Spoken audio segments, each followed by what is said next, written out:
सो ये क्वेश्चन है, centrifugal pump दे रखा है, इम्पेलर डायमीटर 27 सेंटीमीटर दे रखा है, 170, और 12 हॉर्स पावर की पावर डिलीवरी कर रहा है। इंटरनल डायमीटर 254 है, तथा पैरामीटर दे रखे हैं। तो the main output of the centrifugal pump manometric head, the power output P is equal to mgh into efficiency, overall efficiency. Then this mass flow rate is rho q gh. So P का ये तो power आ गया। इस power के बाद area, flow and velocity. अब area जो होता है पाई बाय 4 d² होता है, V होता है अंडर रूट h, क्योंकि V बराबर होता है अंडर रूट 2gh। सो ये दोनों पर डिपेंड कर, यानी कि यहाँ पे D रख दिया और h रख दिया। एक मिनट, मिस्टेक हो गया, यहाँ पे डिलीट करा जाता है। सो ये आया, फिर इसके बाद यहाँ पे हमने Q यहाँ पे हमने पुट कर दिया, तो यहाँ पे डबल H आ गया और D आ गया, तो हमें ये रिलेशन मिला। ये रिलेशन मिलते ही, अरे यार ये वाला तो हमें पता ही है ना, P बराबर d² NH2।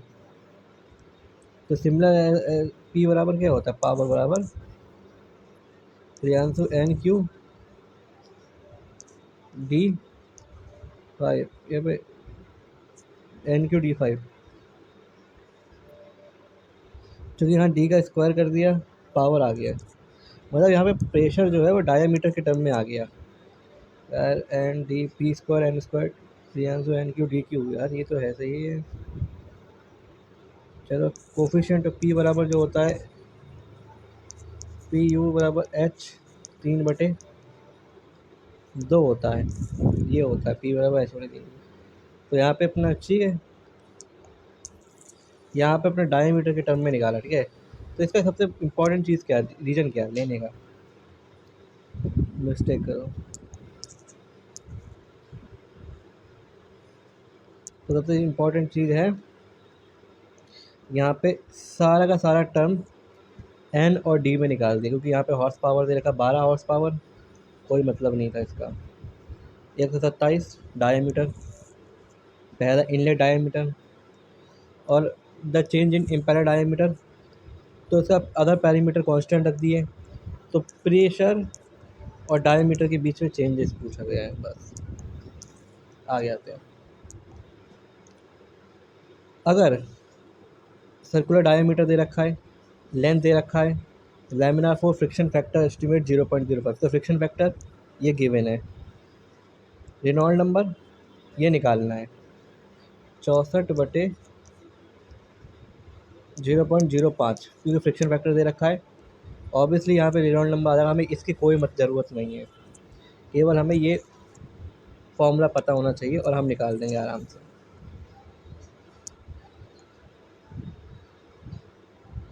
आगे आ जाओ।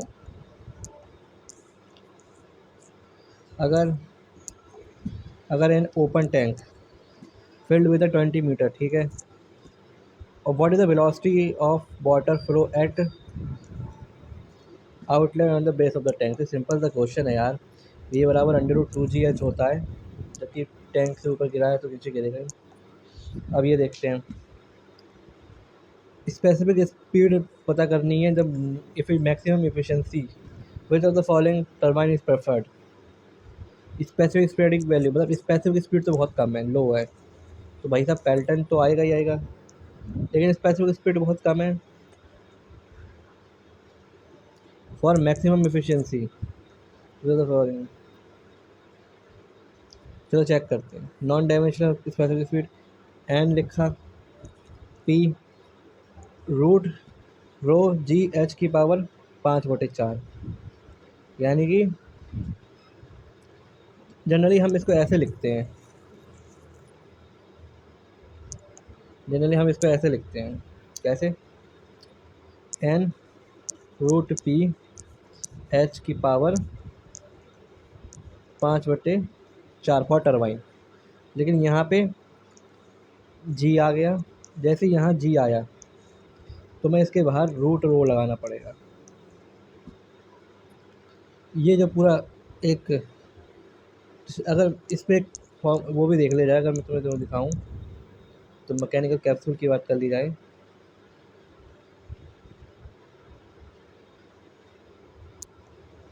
शायद ये फॉर्मूले में है, उसमें फॉर्मूला देखते हैं किधर है, किधर है फॉर्मूला, किधर किधर किधर ऊपर है थोड़ा, पंप, रुको रुको रुको रुको रुको रुको रुको रुको, लुक एट इट।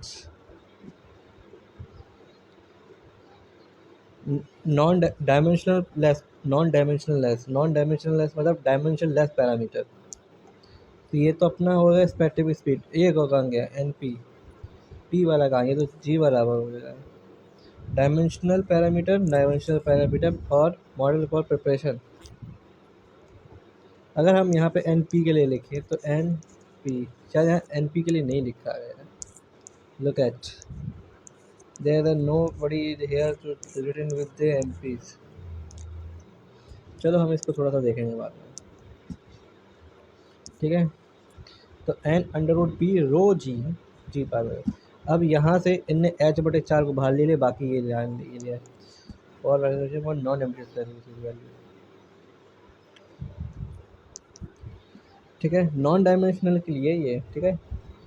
फिर के s n s root g h की पावर 4, यहाँ पे के एस स्पेसिफिक स्टेट 1 दे दिया, ये सब तो डायमेंशनल हो जाएगा ना, नहीं ये आया, इसको हमने एन एस बोल दिया, यानी कि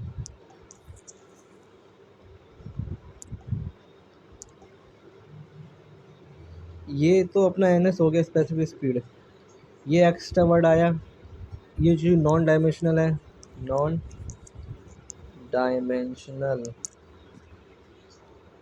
ये आया इसके ऊपर स्पेसिफिक स्पीड, यहाँ पर हमने रो और जी की वैल्यू पुट कर दी, तो हमारा जो आंसर आया 5549 यूनिट। तो फॉर कार्पेंटर टरबाइन की रेंज की स्पीड कितनी होती है, 300 से 1000, तो ये फार्मूला रटना पड़ेगा, n root p rho u g h की पावर 5/4। आगे आ जाओ।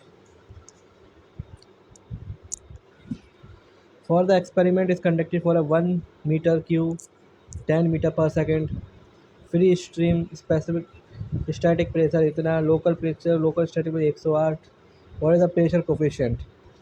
तो फॉर्मूला द क्वेश्चन प्रेशर से पहले तो लोकल का डाल दिया यहाँ पे 101, फिर यहाँ पे फ्री स्ट्रीम डाल दिया, इसका 10 की पावर 3 क्योंकि भाई साहब किलो पास्कल में चल रहा है, और हाफ रो यू न्यूटन का स्क्वायर।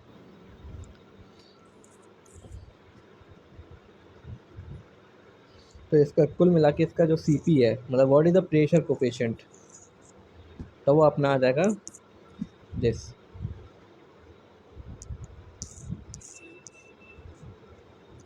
क्वेश्चन क्या है, in a PV diagram study flow का the intercooling can be represented as vertical line, horizontal line. क्यों भाई, ये सेव वर्क को सेव कर रहा है, कैसे, ये ऊपर आया नीचे आया इधर गया, तो ये जो टोटल ऐसे करके जाता है, ये जो हिस्सा है this is a saved work, this is a saved work, ठीक है। आगे आ जाओ। Which of the following is non Newtonian fluid, option D कोई नहीं, क्योंकि भैया एयर गैसोलीन वाटर ये सब गैस न्यूटोनियम फ्लूइड हैं। अगर hot body 1000 K transfer 2000 heat from to heat body 500 degree kelvin, determine the net entropy change. तो भाई साहब अगर 2000 निकला है 1000 में से, तो बटे में डिवाइड करो, माइनस का 2 हो जाएगा। अब जा रहा है 500 में से, 2000 जा रहा है 500, टेम्परेचर नीचे रखना हमेशा, तो 4 नेट देखोगे तो प्लस का 2 ही रहेगा, you are the king. Highest specific heat, highest specific speed होता है फॉर ए और डी, आर्गन और एयर, ए और बी। तो स्पीड डायरेक्ट प्रोपोर्शनल होता है मॉलिक्यूलर वेट, मॉलिकुलर वेट जितना ज़्यादा होगा मॉलिक्यूलर वेट उतना कम होगा, स्पेसिफिक स्पीड उतना ज़्यादा होगा। तो ये डायरेक्ट प्रोपोर्शनल होता है CP बराबर मॉलिकुलर वेट के। तो मॉलिकुलर वेट जितना कम CP उतना ज़्यादा। तो आर्गन का और हीलियम का CP मॉलिक्यूलर वेट कम होता है, तो ये हो जाएगा। ठीक है।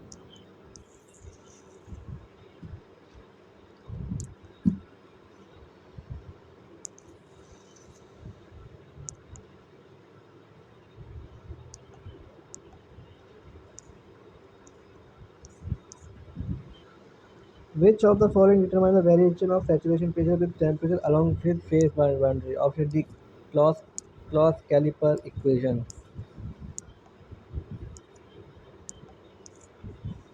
एक क्वेश्चन ये देख ले जाए। जो एयर आ रहा है 27 डिग्री सेल्सियस, 300 केल्विन हो जाएगा। 100 किलो पास्कल, वेलोसिटी हो जाएगा 100 मीटर पर second, inlet 0.5, area of nozzle दे रखा है 0.5।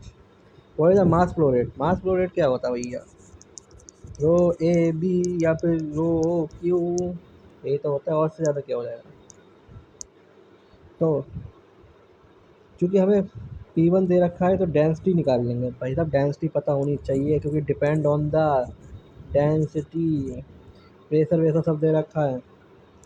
तो इसका डेंसिटी निकालेंगे P1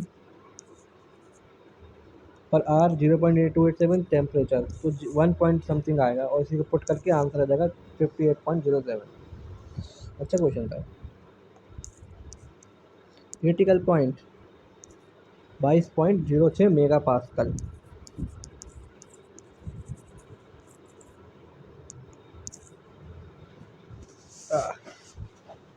ए श्योर।